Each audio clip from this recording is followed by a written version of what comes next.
যারা বসে আছে বাচ্চাদেরকে একটু সময় বেশি নেব না, অল্প কিছুক্ষণ সময় নেব, আপনাদের জন্য দোয়া করে ছেড়ে দেব। আলহামদুলিল্লাহ নাহমাদুহু ওয়া নাস্তাঈনুহু ওয়া নাস্তাগফিরুহ ওয়া নু'মিনু বিহি ওয়া নাতাওয়াক্কালু আলাইহি ওয়া না'উযু বিল্লাহি মিন শুরুরি anfusina wa min sayyiati a'malina may yahdihillahu fala mudilla lahu wa man yudlil fala hadiya lahu wa nashhadu an la ilaha illallah wahdahu la sharika lahu amma ba'du a'udhu billahi minash shaitanir rajim bismillahir rahmanir rahim الذي خلق بالحق بشيرا ونذيرا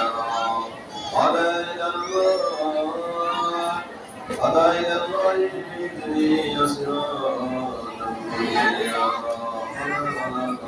قال الكلام المجيد والقرآن المجيد أعوذ بالله من الشيطان الرجيم بسم الله الرحمن الرحيم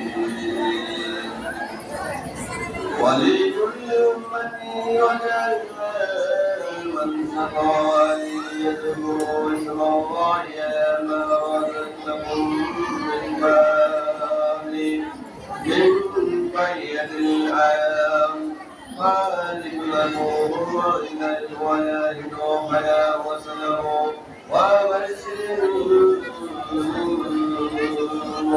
المؤمنين بسم الله الرحمن الرحيم قل إن صلاتي ونسكي ومحياي ومماتي لله رب العالمين.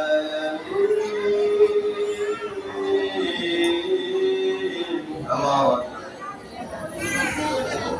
على سبيل عبادك قال رسول الله صلى الله عليه وسلم أتشهد من كل باس صادق وإذا من النبي محمد مالك قال صلى الله عليه وسلم من نفر فقال صلاة فإنما ذهبت بنفسه ومن ذهب بعد الصلاة فقال صلى المسلمين وصلى صلى المسلمين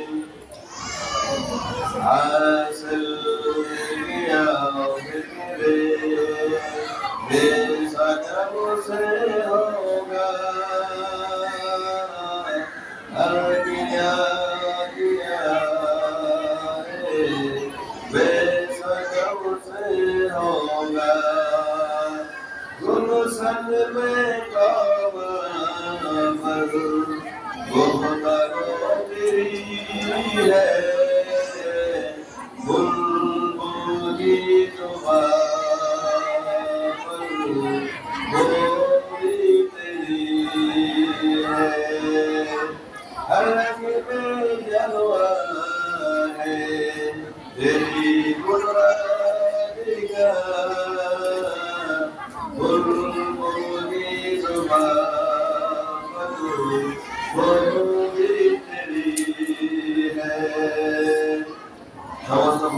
সমস্ত সিদ্ধ সানা সেই মহান আল্লাহ তাআলা যিনি আজকে আমাদেরকে ঈদুল আযহা সালাতে উপস্থিত হওয়ার তৌফিক দান করেছে, মহান আল্লাহ তাআলা বলে শুকরিয়া আদায় করি সবাই বলে আলহামদুলিল্লাহ।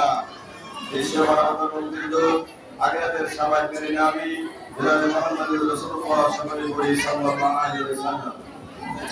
প্রিয় মা ও বোনেরা, আপনারা যারা আছেন বেশি সময় নেব না, এখন বাজে 7:46, 8টার মধ্যে নামাজ শেষ করে দোয়া করে ইনশাআল্লাহ আল্লাহ তৌফিক দান করেন। আমি সূরাতুল হজ 22 নম্বর সূরা 34 নম্বর আয়াত তেলাওয়াত করেছি, একটি হাদিস বর্ণনা করেছি এবং সূরা আল 6 নম্বর সূরা 162 নম্বর আয়াত তেলাওয়াত করেছি। আল্লাহ তৌফিক দান করেন। এর উপরে কিছু কথা রেখে আমি আমার খুতবাটি করার চেষ্টা করব। আল্লাহ তাআলা বলেন যে আজকে আমাদের মধ্যে যে একটি আমরা ঈদুল আযহা পেয়েছি, ঈদুল আযহাটা কোথা থেকে পেয়েছি? এই ঈদুল আযহা আমরা পুরো হাবিলাল কাবিল থেকে শুরু হয়েছে এই কুরবানির নিয়মটা। আর এই কুরবানি রক্ত মাংস গোশত কোনো কিছুই কিন্তু আল্লাহর কিছু যায় না। আল্লাহর কাছে শুধু একটি দাবি, আপনার মনের তাকওয়া, বিশ্বাস, সর্বদায়িত্ব, আপনার যে ভালোবাসা।